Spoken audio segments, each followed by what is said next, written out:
Okay, mayong mudto na usab kanatong tanan, Luzon, Visayas, Mindanao. Mayong mudto Philippines, may mudto world, may mudto universe. Ano na po kita mga higala, din nga atong tulumanon sa kahanginan, C.O.A. Catechesis on Air. O ako lang gihapon kini inyong ubos nga alagad, Reverendo Padre Edwin Academia Acab. Abino adlaw na usab karon nga Sabado, pizza 7 na kini sa bulan sa matanong adlaw, bulan sa pizza 7 bulan sa Oktobre. Abi na mahigala no, naasahan mo ko sa una o kuan kining Holy Victory Parish dito sa Bayonne, New Jersey, USA. Karong adlaw ilang fiesta. No? So kung naamagani taga Bayonne nga nakakuan karon sa Facebook, no? Salamat. Happy fiesta to all of you out there. Is Father Paloma still your uh, parish priest? Father Paloma, no? So I hope he is still your parish priest. And also I would like to say, how are you to all the parishioners of Holy Victory Parish in Bayonne, USA, in Ehi Street, and also our parish priest there, Father Paloma, and the rest of the group. No, you still remember me? I am one of those priests assigned there, no, during my stay in New Jersey. My name is Father Edwin Academia Acab from the Diocese of Dumaguete, and I've stayed there for several months. Okay? So, Happy Fiesta, Holy Victory Parish in Bayonne, US of A. Okay, so today we are celebrating, as what I have said, ato karon gisaulog ang fiesta sa Our Lady of the Holy Victories or Our Lady of the Rosaries. No, matud pa, niadtong tuig 1716, adunay nahitabo nga gubat, no, dapit sa kadagatan tali sa mga Turks, ilalom sa Ottoman Empire nga nakabase sa Turkey o sa kining coalition of kining Christian countries, no, nga mga gilangkuban sa mga Kristiyanos nga mga nasud, no, nya gitukod ni Pope Pius V, no, sigon sa iyang plano ang matud pa ang usa ka gitawag na tuog Spanish Armada, no, pinanguluhan sa nasod sa Espanya nga maoy musugata, no, sa Ottoman naval fleet, no, unya matud pa ilang gustong ilugon ang Europe, no, muna nga gisugat sila sa Spanish Armada og didto nahitabo gyud kining gitawag sa in English og the Battle of Lepanto. Unya sa the Battle of Lepanto ang nahitabo mao nga nagmadaugon gyud ang mga Kristiyanos ubos usab sa pangama sa Mahal nga Birhen kay samtang nakigira ang mga kasundaluhan sa Kristiyanos nga grupo sa mga Turks kanunay man pug nagrosaryo ang mga Kristiyanos pinanguluhan ni Pope Pius V. No, so muna nga ang nahitabo manghigala giila karong adlaw isip usa ka halandumong adlaw nga diin nagmadaugon ang Kristiyanos nga grupo, ang Spanish Armada batok sa mga Turks sa Ottoman Empire. Ano, no? So karong adlaw gihinumduman nato ang kadaugan sa Santos nga Rosario or Holy Victory nga matud pa mao'y nakahinungdan nga wala gyud makakaila pag-ayo ang matud pa pagtulunan nga Islam sa naso sa tibuok Europa. So karong adlaw gihinumduman nato ang kadaugan sa Mahal nga Birhen samtang nagrosaryo kita, no, mo kana ang naghimong ganti sa ato mga pag-ampo nga wala gyud makumpleto ang pagsakop sa grupo sa mga Islam sa kontinente sa Europa. Hala, no? Once again, happy fiesta to all our friends out there in Holy Victory Parish in Bayonne, New Jersey, US of A. Okay, padayon ta mga higala, ari kita sa atuang katikisem. What is the purpose of parish pastoral council? No, sa canon law, parish pastoral council, canon law 519, the parish pastoral council is a consultative body to the parish priest. No, sa Ecclesia Sanctus number 16, Pope Paul III, the sixth, now organized the parish pastoral council to make life and activity of the parish ever more closely conform to the gospel. No? So dito dahil magsugod sa panahon ni Pope Paul VI, kini gitawag na itong Parish Pastoral Council. Yes, sa Vatican II, document number 16, it assists the parish apostolic work and coordinate independent lay associations and initiatives. Sana, no? So muna ang Parish Pastoral Council. So consultative body. No, buti pasabot nga mismo ang Kora Paroko gyud gihapon mao mo desisyon. Pero ang Parish Pastoral Body, Parish Pastoral Council, pwede niyang pangayuan sa ilang opinion. Muna consultative. Okay, klaro? Ari kita sa laing pangutana. Father, unsa may pasabot og rest in peace or RIP?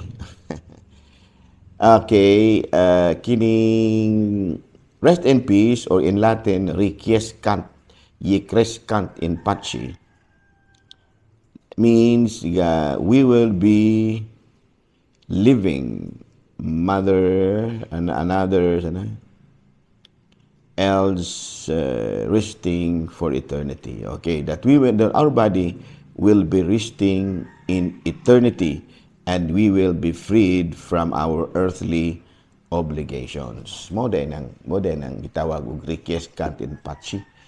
Rest in peace kay wala naman ka. We will be freed from all earthly obligations. So wala na, relax na lamang ta. Dito ka sa imong rest in peace na ka dito. No? So nindot siya nanginana, no? Pero mas ganahan pa dyan kung mabuhi. Daghan pa tang mga baluhaton, no? Ako diri sa kini ayungon, nagtukod-tukod mo sa kukog mga kapilya. Manang ubay-ubay para tag mga baluhaton. Kining pagpangalagad bitos Ginoo, no? Urag wala biyay kahumanon. Mahuman lamang ni kung ma-rest in peace na ta. Tuan na ta sa gingharian sa Dios. Ni pahuway na kita sa sabakan sa Ginoo. Okay, no? So manay gipasabot og RIP, meaning requiescant in pace or rest in peace. Okay. Okay, another question. Is a person ever permitted to tell as a lie if there is any good results? Reasons? Pwede ra ba ta nga mag-sultig kuan?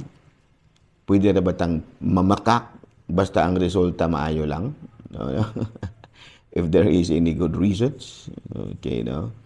Sa CCC number 2483, lying is the most direct offense against the truth. To lie is to speak or act against the truth to lead someone else into error. Sa CCC number 24, Article 7, the gravity of a lie is measured against the nature of the truth it defects. Sa ato pa, ang kuan di ay ang gibugaton sa sala nga imong nahimo kung mamakaka magdepende sa kamatuoran nga imong gituis. No, panalitan bugat kay kamatuoran. Delikado ba panalitan? Kana bitang duna bay mga bakak bitaw ba nga murabag ang nahimong resulta grabe, ang nahimong dili mayong resulta grabe ingon niya na. Muna say sa to pa diha dapit ko agbasi kung sala ba o dili ang imuhang gihimo. Ito, basahan ito usub ha. The gravity of a lie is measured against the nature of the truth it defects. Sa ito pa, it defects. Sa ito pa ang gibugaton sa imong sala, mag-agad sa gibugaton sa kamatuuran nga imuhang gituis. Ito pa, kagrabing kamatuuran, pananglitan, nilimod kang wala ka mangawat o niya 1 million ang gikawat o siya. So bugat-bugat gina siya lang kay 1 million gunang nawala o niya wa ka nitugan. No, pero ang nawala 20 pesos Yan, wala ka nitugan. Murag badala-dala ra kay gamay ra man kaayo ang epekto. Labi na gyud kung panginabuhi ng hisgutan. Ganyan. Okay? Okay, another question. Kaya kita sa laing pangutana mahigala. Kaya atong tanawan din mahigala ha. Another question ta.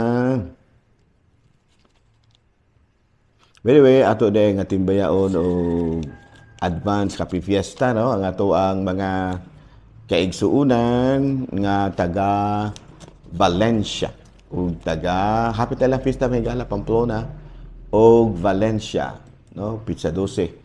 Sa Valencia, ang ilahang patron Our Lady ang Nuestra Señora de los Desamparados. Separated ba? Kana bitang na separated ba? Ako niya nang i-explain ninyo ha. Pero diri sa kini Pamplona, ang patrona din ha, maong mahal nga birhen, Our Lady of Pilar. Ako lang po niya nang i-explain ninyo nga nung Our Lady of Pilar na. No? Pero, karong adlaw, ang ato karon nga gipistahan, mao ang Our Lady of the Holy Rosary. Okay, anara na kita sa mga pangutana may gala. Pader, nangyampisal ko, akong pinitensya, nagato ako, nalimot manoong ko, ako na lang gibasa. Okay ra ba to, Pader? O rabo kasala ito? Unang-una, ang krido, mao ang pinakamahinungdanon nga simbolo sa atong pagtuo. Nagsimbolo kini sa atong pagtuo, nga mao'y nakaluwas ka nato. So, kinahanglan gid na siyang memorizon. Sa Lucas Kapitulo 7, versikulo 50, apan miingon si Jesus sa babae, ang imong pagtuo, mao'y nakaluwas kanimo. Pauli nga malinawon.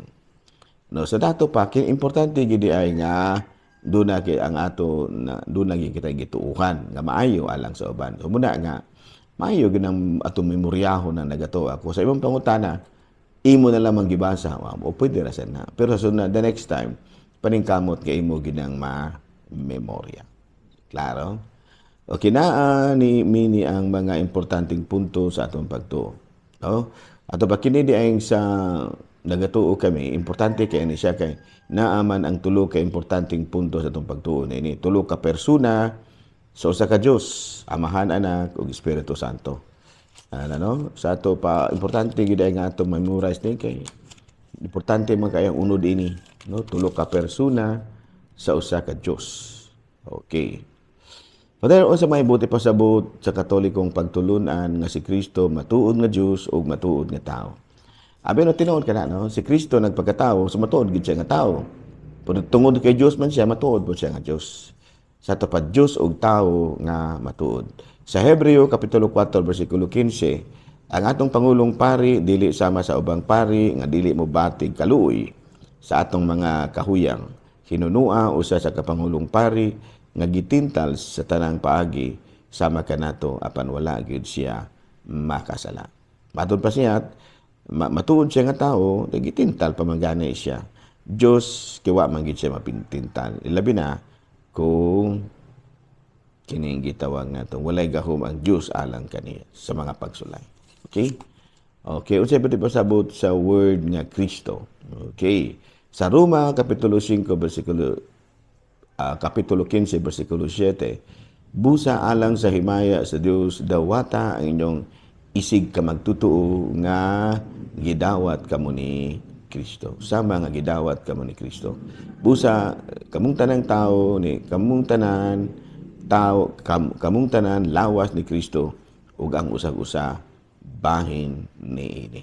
Okay? Klaro? Bino din nila kung nakita kutob ha. Ako lang gihapon kini yung ubos nga alaga Reverendo Padre Edwin AA. Mana milit na usab kaninyo ug manalangin kanato ang Dios nga makaagahom sa tanan, Amahan, Anak, Espiritu Santo. Good noon, Pilipinas.